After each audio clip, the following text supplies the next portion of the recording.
السلام عليكم ورحمة الله.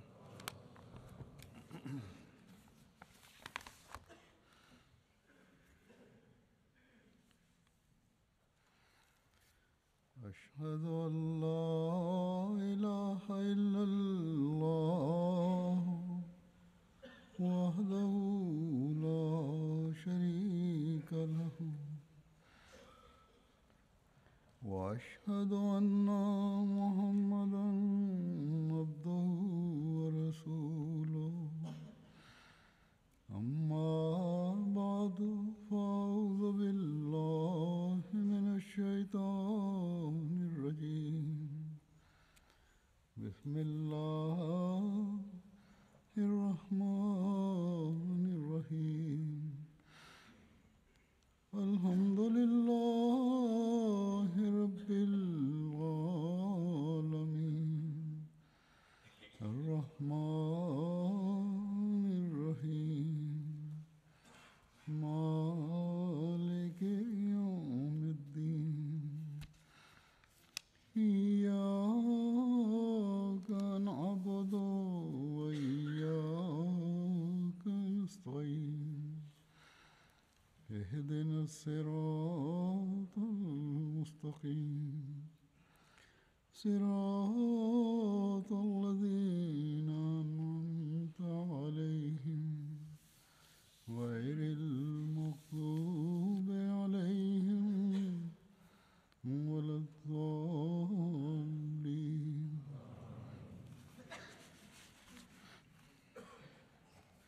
يا أيها الذين آمنوا اتقوا الله ولتنظر نفس ما قدمت لغد واتقوا الله إن الله خبير بما تعملون ولا تكونوا كالذين نسوا الله فأنساهم أنفسهم أولئك هم الفاسقون.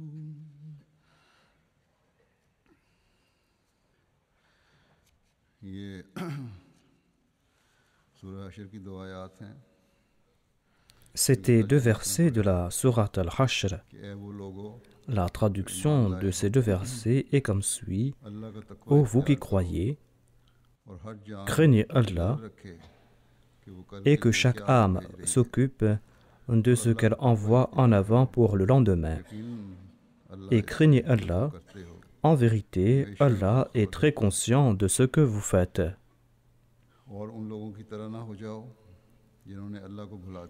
Et ne soyez pas comme ceux qui ont oublié Allah, et par conséquent, il leur a fait oublier leur propre âme.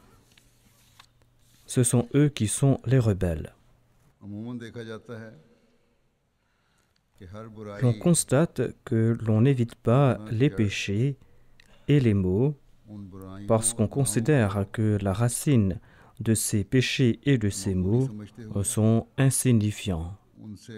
Et l'on n'essaye pas de se protéger de ces maux et de ces péchés, ou l'on est négligent à ce propos. Mais c'est cette même négligence qui, en fin de compte, pousse l'homme à commettre de grands péchés. Car peu à peu, il oublie la vertu et il oublie aussi le stade que doit atteindre le croyant dans le domaine de la vertu. Sa crainte de Dieu baisse en intensité et il s'éloigne peu à peu de la taqwa. Et il ne voue plus dans la vie, dans l'au-delà, une foi parfaite. Et c'est ainsi que celui qui se dit croyant s'écarte peu à peu dans la pratique des conditions de la foi. Et en fin de compte, il n'est plus considéré comme un croyant, comme un mu'min aux yeux de Dieu. Dans ces versets, Allah a attiré l'attention des croyants à ce अल्लाह ताला sujet. ने मोमिनों को बड़ा जोर देकर फरमाया Allah, en des termes emphatiques, a fait comprendre aux croyants qu'il ne doit pas se soucier uniquement de sa vie d'aujourd'hui et de sa vie d'ici-bas, ou des futilités ou des amusements de ce monde, et du plaisir et du ravissement que l'on en tire des relations que l'on entretient avec ses proches et ses amis. Il doit par contre se soucier de son lendemain.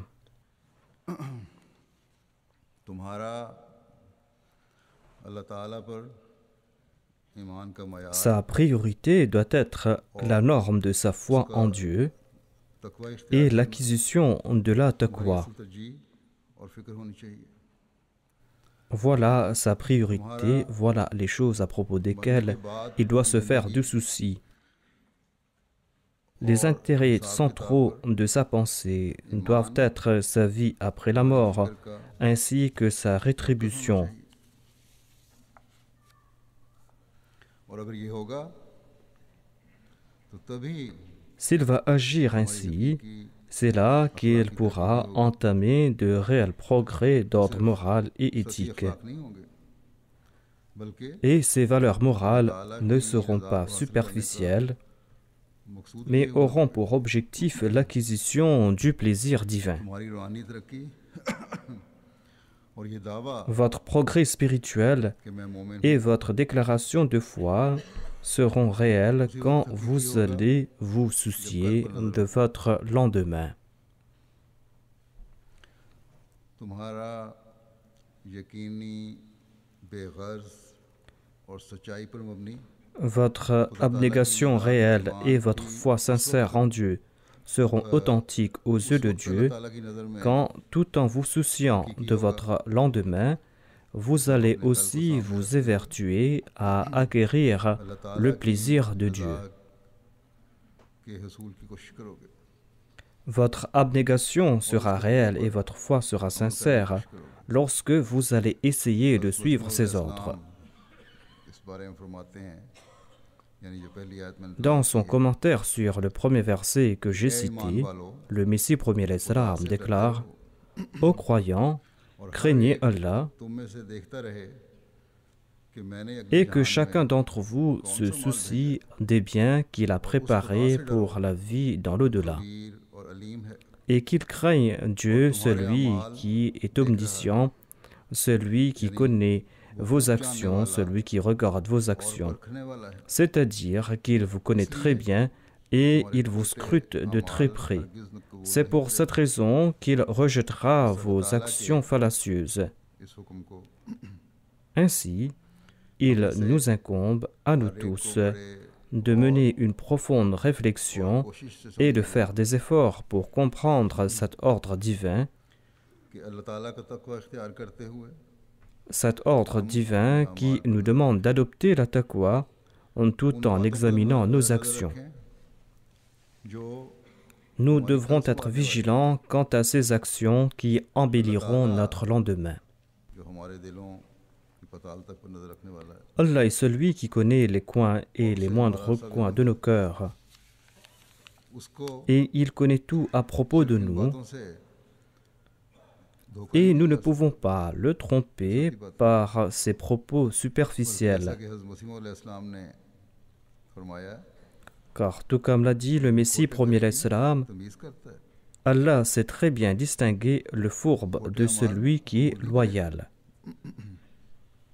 Il ne va pas accepter ces actions fallacieuses. ये बहुत बड़ा फिक्र का मुकाम है कि अपने Ainsi, un croyant doit se faire de grands soucis. Il doit se soucier de son lendemain. गैर मोमिनों की तरह Il doit se soucier de son lendemain parce que il sera rétribué pour ses actions. À l'instar des incroyants, nous ne devons pas considérer ce monde comme une fin en soi, mais il faudra marcher sur les voies de la taqwa pour remporter de véritables succès. Le premier calife de la Jamaat Ahmadiyya, radhiyallahu anhu, a déclaré कामयाबी का एक गुर बताया Allah a enseigné à l'homme une formule pour remporter le succès ici-bas et dans l'au-delà. आज करे notamment que l'homme doit se soucier aujourd'hui de son lendemain. Par ce faire, il va embellir sa vie ici-bas et il va aussi embellir sa vie dans l'au-delà. Ensuite, le premier calife a déclaré, en suivant l'injonction du Saint-Coran, où il est dit « Wal tanzur nafsum ma qaddamat lighad », en suivant cette injonction, l'homme remportera non seulement le succès ici-bas, mais il va aussi remporter le succès dans l'au-delà par la grâce de Dieu.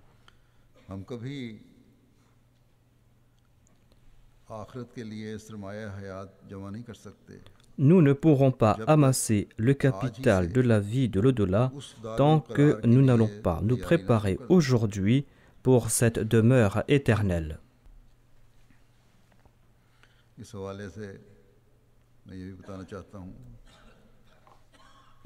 En référence à ce sujet, je voulais aussi ajouter que ce verset que j'ai cité fait partie de ces versets que nous citons dans le sermon du Nika.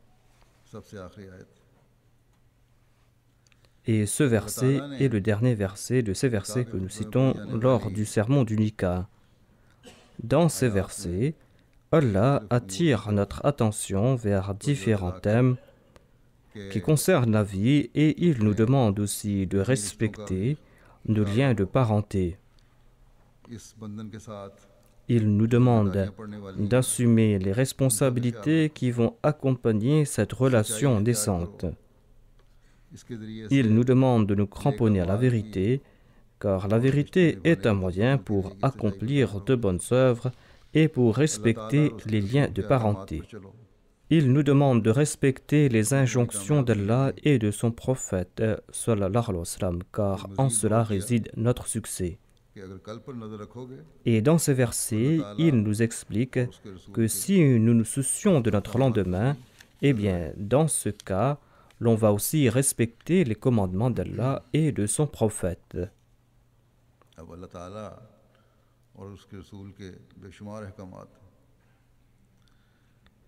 Il y a d'innombrables injonctions d'Allah et de son prophète dont le respect pourra embellir notre vie familiale. Après réflexion, l'homme constatera qu'il ne s'y trouve que ses avantages. Tout comme l'a déclaré le premier calife de la communauté musulmane Ahmadiyya, l'homme pourra embellir sa vie ici-bas et dans l'au-delà. Ici-bas, sa vie en famille sera à l'image du paradis et en suivant les ordres divins, il recevra les faveurs de l'au-delà.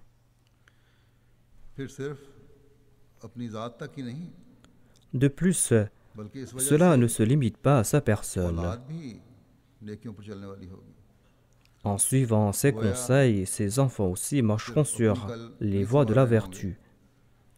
En somme, un véritable croyant ne se contente pas d'embellir son lendemain, mais il tente aussi de garantir le lendemain de la génération future.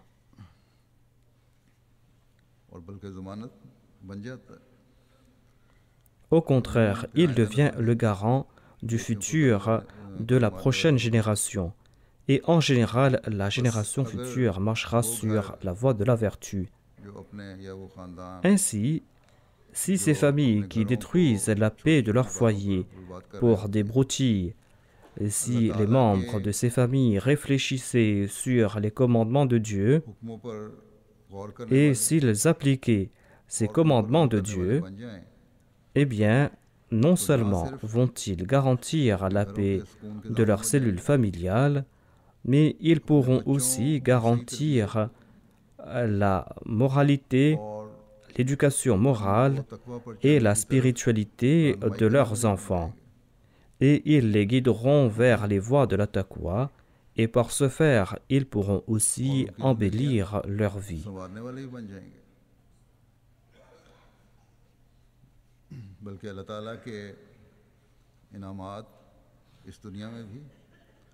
De plus, ils seront récipiendaires des faveurs divines ici-bas et dans l'au-delà.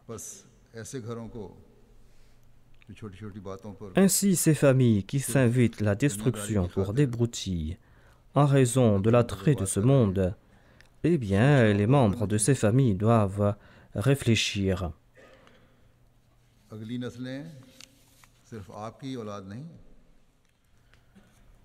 Les générations futures ne sont pas que vos enfants.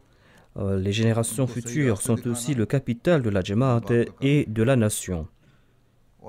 Il incombe aux parents de les guider dans la bonne direction. Et les parents pourront guider leurs enfants dans la bonne direction quand ces mêmes parents tenteront de suivre les commandements de Dieu et de son prophète. Qu'Allah nous accorde la possibilité à nous tous d'agir en ce sens. C'est là un aspect vers lequel Allah attire l'attention de tout croyant, à savoir qu'ils doivent embellir leur vie et celle de leurs enfants, ici-bas et dans l'au-delà. En nombre d'occasions au cours de notre vie, nous enfreignons les règles de la taqwa et nous oublions aussi la vie de l'au-delà.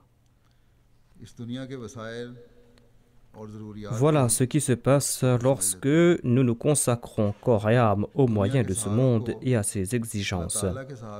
Et inconsciemment, nous préférons les soutiens de ce monde au soutien de Dieu.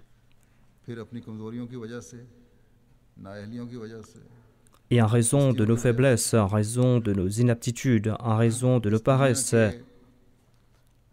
nous détruisons notre vie ici-bas, tout en oubliant notre futur dans l'au-delà. Nous détruisons notre futur ici-bas et nous oublions aussi notre futur dans l'au-delà. Et nous ne réfléchissons pas quant aux conséquences désastreuses qui s'en suivront. Le premier calife avait déclaré qu'avant d'entreprendre une action quelconque, le croyant doit réfléchir sur les conséquences de ses actions. Il doit réfléchir sur le résultat de ses actions. Le premier calife déclare: quand il se met en colère, l'homme est prêt à tuer, il profère des insultes. Mais quelles en seront les conséquences? Si l'on prend en considération ce point essentiel, l'on pourra marcher sur la voie de la taqwa. L'on commet des actes répréhensibles, l'on commet des péchés, parce qu'au moment de passer à l'acte, nous sommes sous l'emprise d'un diable, nous sommes sous l'emprise d'un Satan. Et en passant à l'acte, nous sommes insouciants quant aux conséquences de nos actions. Il est très rare qu'un meurtrier ou qu'un pécheur admette ses méfaits. Il est très rare aussi qu'il se présente de son propre chef pour payer les conséquences de ses actes.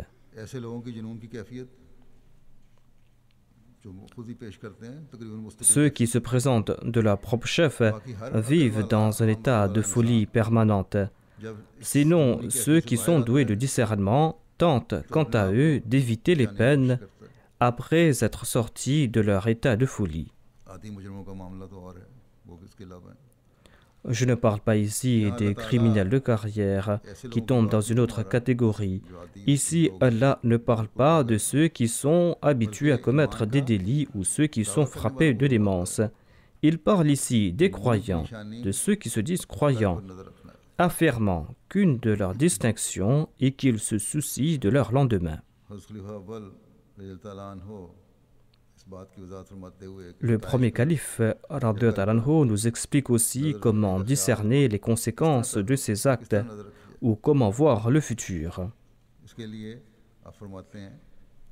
Pour ce faire, dit le premier calife, il faudra être conscient qu'Allah est au courant de nos actes.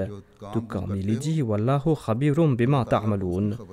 Allah est au courant de vos actes.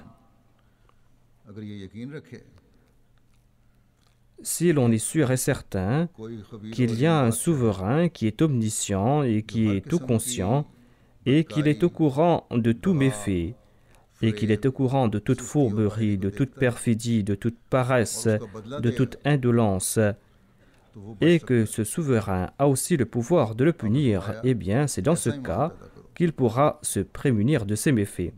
Le premier calife nous enjoint de faire naître en nous pareille foi.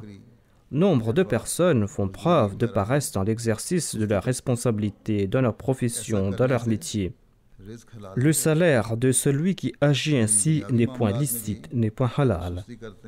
C'est-à-dire celui qui est négligent, même dans les affaires qui ont trait à ce monde, celui qui ne s'acquitte pas de ses devoirs, eh bien, il est en train de détruire son futur et ses gains sont illicites. Il n'est pas en train de les gagner en toute honnêteté.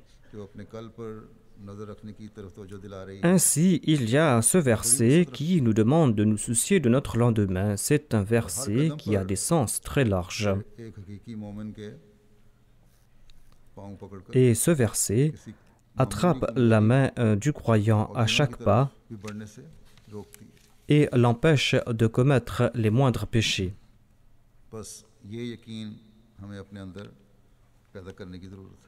Ainsi, il nous importe de faire naître en nous cette certitude, notamment qu'Allah est en train de voir chacune de nos actions.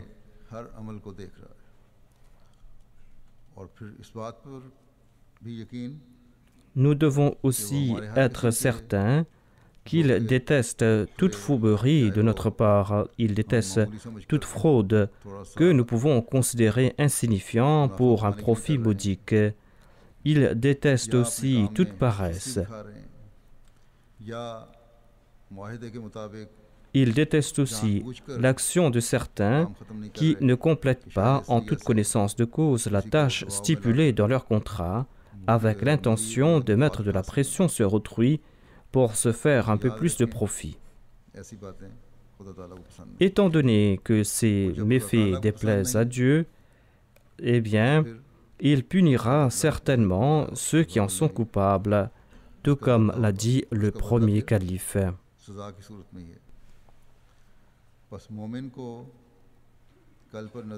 Ainsi, Dieu conseille aux croyants de se soucier de son lendemain.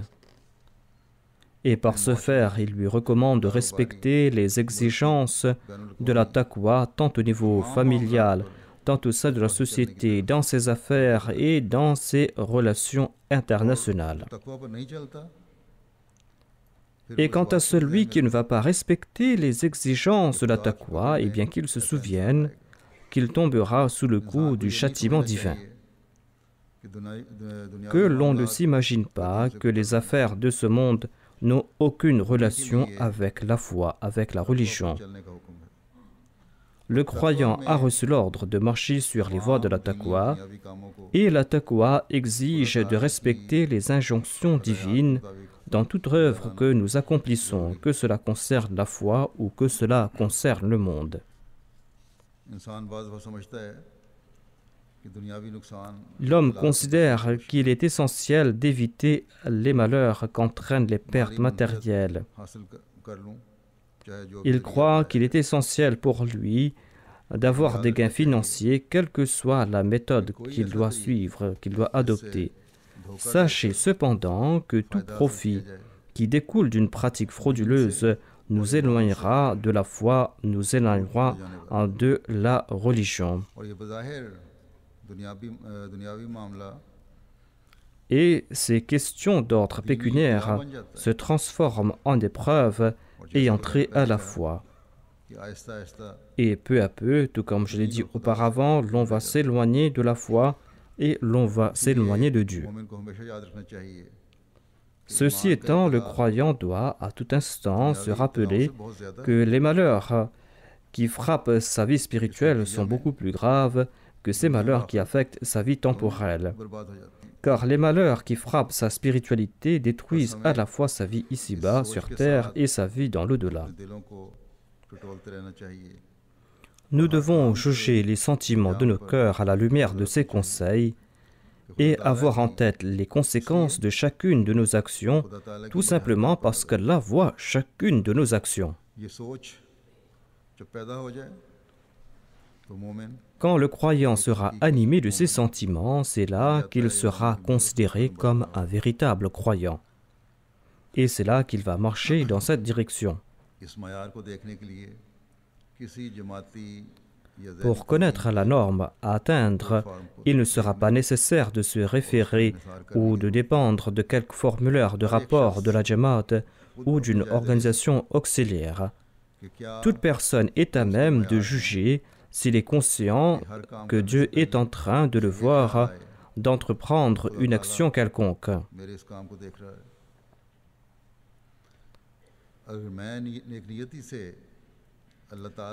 Il doit se dire, si je suis en train d'agir avec de bonnes intentions afin de mériter le plaisir de Dieu, eh bien celui-ci, Dieu a promis de m'accorder des récompenses multiples. Il a aussi promis de m'accorder des récompenses. Et si mes intentions sont mauvaises, eh bien dans ce cas, je pourrais tomber sous le coup du châtiment de Dieu. Quand chacun d'entre nous s'acquittera de ses devoirs et assumera ses responsabilités en entreprenant cette analyse et en s'évertuant en ce sens, eh bien le niveau général de la taqwa augmentera au sein de la Jamaat. Et cette progression de la taqwa sera apparente au sein de la Jamaat. Le département de la tarbiya, celui de l'umur-e-aman, celui de la qada ne feront pas face à des difficultés. Et les autres départements n'auront pas à se soucier des rappels non plus. Ainsi, il est important de scruter les profondeurs de son cœur du matin jusqu'au soir.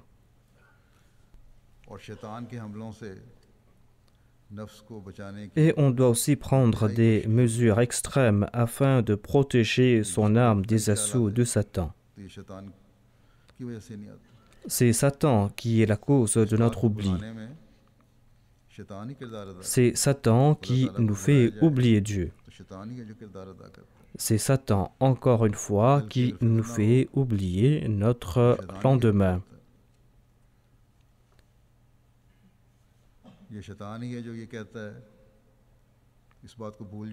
C'est Satan qui nous fait oublier que Dieu est en train de nous voir.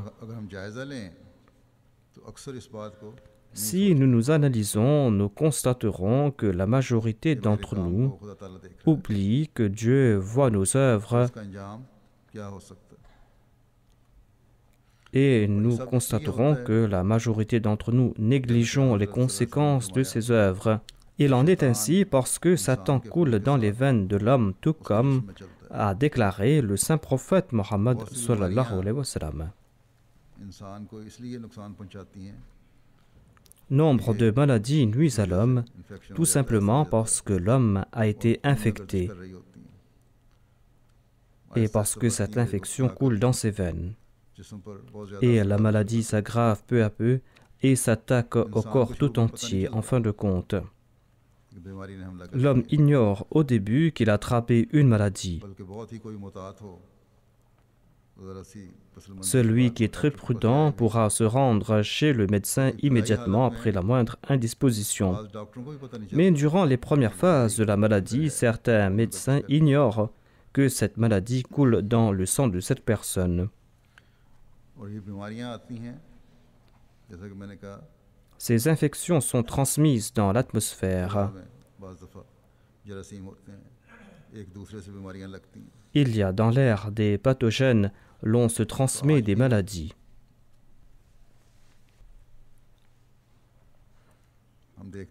Aujourd'hui, il y a de nombreuses épidémies qui font des ravages. On ignorait leur présence au début, mais elles se font connaître quand elles se répandent. Or, aujourd'hui, ce sont les maladies spirituelles qui sont la cause de plus grands dangers, des maladies qui sont à profusion dans l'atmosphère. Ces maladies spirituelles sont à profusion dans notre atmosphère. et l'homme ignore quand Satan a pénétré dans son sang et quand la maladie spirituelle a pris de l'ampleur. Or, ces maladies qui résultent de la présence de Satan dans son sang sont encore plus dangereuses que les maladies physiques. Elles sont plus dangereuses parce que les maladies physiques ont de l'effet sur le corps. On commence à ressentir des courbatures, on est indisposé et les douleurs deviennent de plus en plus intenses. Celui qui est affecté en ressent les effets et il consulte son médecin et il lui réclame des médicaments. Mais les maladies spirituelles, quant à elles, sont encore plus dangereuses. Car même quand l'homme s'éloigne de Dieu et quand il subit les assauts de Satan, il ne ressent pas l'effet de cette maladie. Bien au contraire, il se croit bien portant.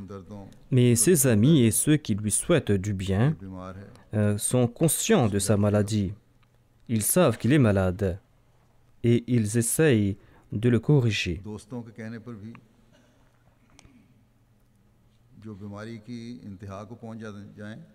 Même si ces derniers l'avertissent à ce propos, celui dont la maladie a atteint le stade le plus élevé croit que ses amis ont tort. Il croit que ses amis ont tort et qu'il se croit en pleine forme. Ainsi, les assauts de Satan et les maladies spirituelles sont beaucoup plus graves que les maladies physiques. Car dans la plupart des cas, l'homme n'est pas prêt à suivre le traitement qu'il lui faut. Il n'écoute même pas ceux qui le conseillent à se faire traiter. Ainsi, avant que ne frappe la maladie, le croyant doit accomplir son analyse de conscience. Il doit aussi prendre des précautions et il doit appliquer les règles qui ont trait à ces précautions. Et comme je l'ai dit, l'atmosphère de cette société pullule en permanence de ces maladies spirituelles. D'où la nécessité des mesures permanentes pour s'en protéger. Et on a besoin aussi de traitements permanents. On doit aussi prendre des mesures de précaution.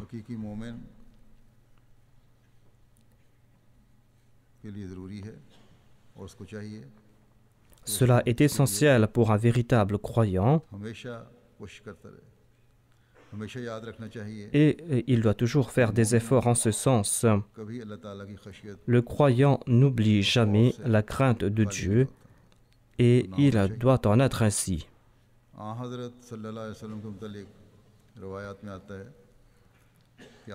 Il est dit à propos du saint prophète Mohammed Mustafa sallallahu alayhi wa sallam qu'il se réveillait pendant la nuit pour prier et ses prières étaient empreintes d'une grande humilité.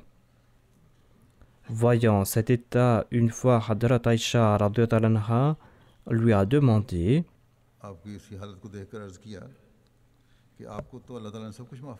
Hadrat Aïcha lui a dit Allah vous a pardonné, pourquoi donc êtes-vous aussi anxieux? Pourquoi le supplier avec tant d'humilité? Pourquoi est-ce que vous avez aussi peur pour vous?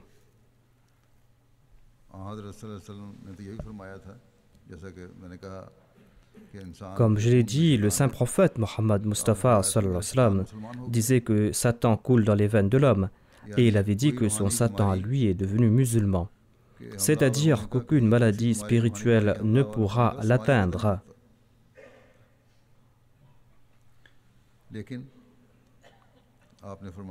Cependant, le saint prophète Mohammed lui a répondu que mon salut à moi dépend aussi de la grâce de Dieu.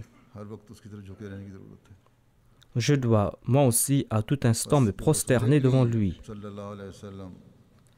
Si le saint prophète Mohammed Mustafa sallallahu alayhi wa sallam faisait preuve d'une telle humilité en dépit de toutes ses qualités, qui osera dire qu'il ne doit pas se soucier de son lendemain quand il a accompli quelque chose et qu'il ne doit pas chercher la grâce de Dieu après avoir accompli une action quelconque.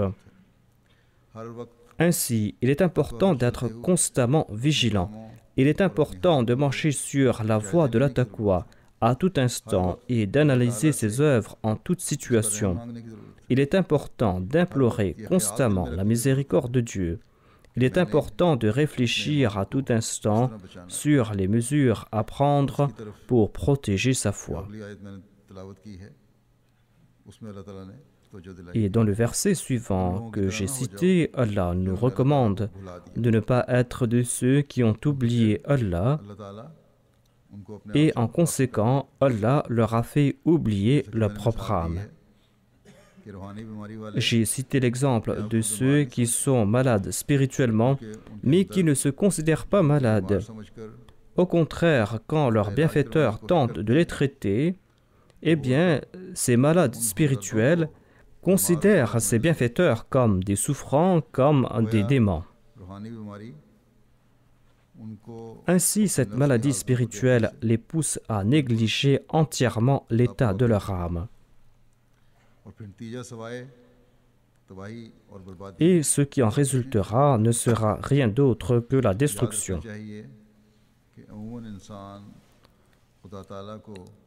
Généralement, l'homme oublie Dieu pour 3 raisons, où l'on peut dire qu'il y a 3 types de personnes qui généralement oublient Dieu ici-bas sur terre et qui sont loin de lui. Il y a tout d'abord ceux qui rejettent l'existence même de Dieu. Cela affirme avec effronterie que Dieu n'existe même pas.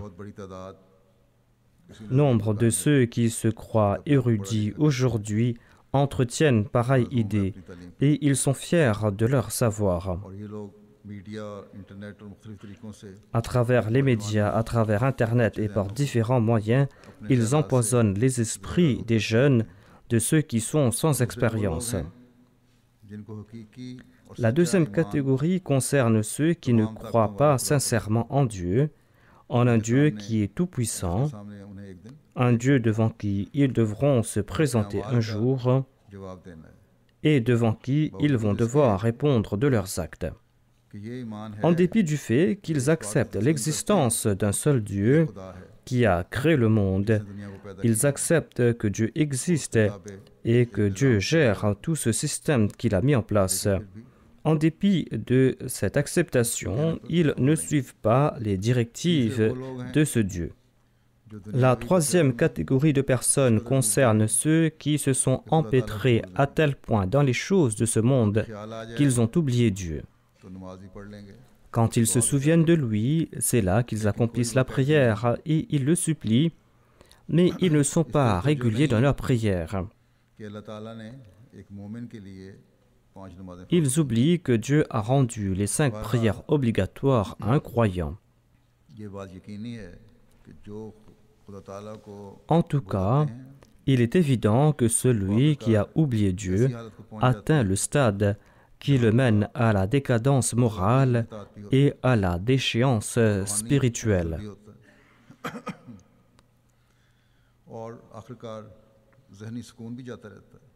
Et il perd en fin de compte sa sérénité. Il pense que tous ces avantages résident dans les œuvres de ce monde.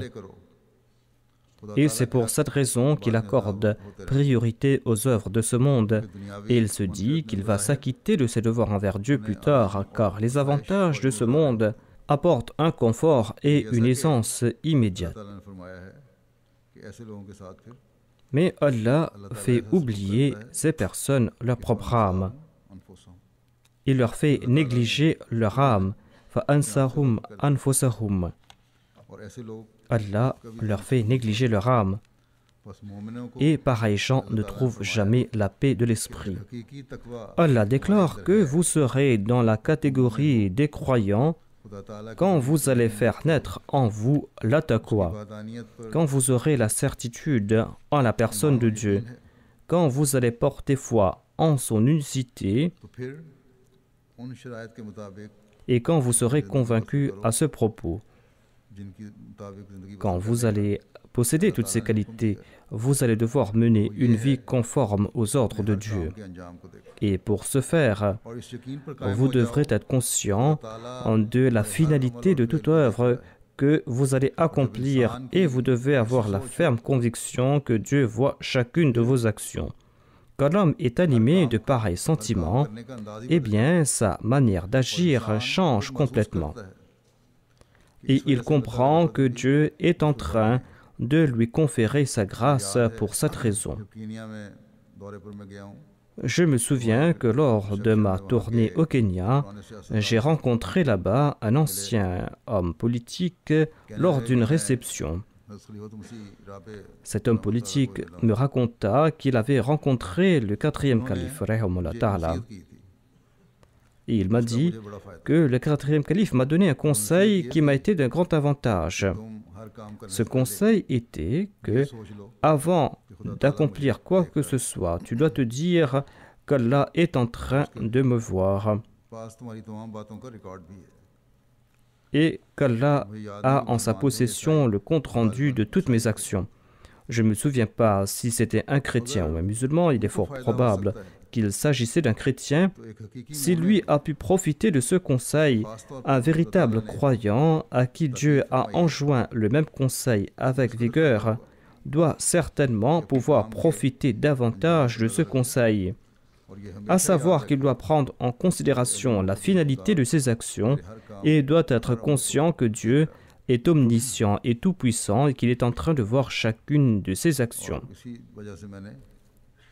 Et c'est pour cette raison que je dois accomplir toute action pour mériter son plaisir.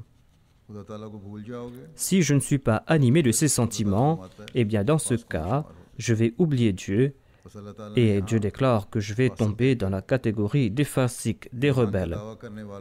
En affirmant qu'ils seront des rebelles, Dieu fait comprendre à ceux qui se disent croyants que s'ils ne vont pas marcher sur les voies de la taqwa, s'ils ne vont pas se soucier de leur lendemain, s'ils vont oublier les ordres de Dieu, ils tomberont dans la catégorie des rebelles, de ceux qui outrepassent les limites fixées par Allah, de ceux qui s'empêtrent dans les péchés, de ceux qui lui sont désobéissants, de ceux qui s'éloignent très loin de la vérité. Si nous n'entreprenons pas notre analyse, si nous ne jugeons pas nos œuvres à l'échelle que Dieu a fixée, eh bien, cette situation sera très inquiétante pour nous.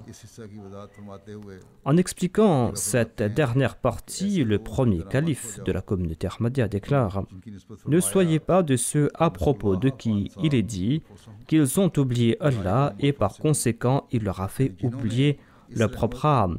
Ce sont eux qui sont les rebelles, c'est-à-dire ceux qui ont abandonné ce Dieu pur et qui est source de grâce et de pureté et qui ont voulu avoir du succès grâce à leur méchanceté, leur ruse, leur imprévoyance, leur subterfuge, leur artifice, leur complot, leur machination et leur ruse. Rubabazi en langue ourdou signifie machination et ruse. C'est une expression, tout comme il est dit, rusé comme un renard. Le premier calife déclare, l'homme fait face à des déboires et il a aussi des nécessités. L'homme a besoin de nourriture, il a besoin d'eau, il a des amis et il a aussi des ennemis. Mais en toutes ces situations, le muttaqi tente quant à lui de ne pas briser sa relation avec Dieu, de ne pas être en désaccord avec Dieu. C'est-à-dire qu'il se souvient à tout instant de Dieu. Dieu a prééminence sur ses amis, Dieu a prééminence sur toute chose qui peut lui apporter quel avantage. L'on peut placer sa confiance en ses amis, cependant l'ami en question pourra quitter ce monde avant que frappe un malheur, et où l'ami peut se trouver en difficulté de sorte qu'il ne peut lui venir en aide. L'homme peut placer aussi sa confiance en son dirigeant, mais il peut y avoir un changement de pouvoir et son dirigeant ne pourra pas lui venir en aide. Et quant à ses amis et ses proches en qui il plaçait ses espoirs et toute sa confiance, croyant qu'ils pourront lui venir en aide quand il sera accablé de malheur, eh bien, quand il sera dans le besoin, Dieu pourra éloigner ses proches et ses amis de lui, tant et si bien qu'ils ne pourront pas lui venir en aide. C'est pour cette raison que l'on doit maintenir une relation constante avec Dieu, Dieu qui va nous accompagner dans la vie comme dans la mort. On doit maintenir cette relation constante avec Dieu qui va nous accompagner dans la vie comme dans la mort. Dieu nous demande de ne pas être à l'instar de ceux qui ont coupé les ponts avec lui. Sinon, vous ne serez pas à l'abri des peines et vous ne connaîtrez pas la paix non plus. Au contraire, vous connaîtrez partout l'humiliation. Et il est fort probable que vous subissiez ces humiliations entre les mains de vos amis. Qui sont ceux qui ont coupé leur relation avec Dieu? Ce sont les fasiques, les fajir, les rebelles, les fiefs pécheurs, qui ne possèdent pas la vraie foi. Non seulement que leur foi est déficiente,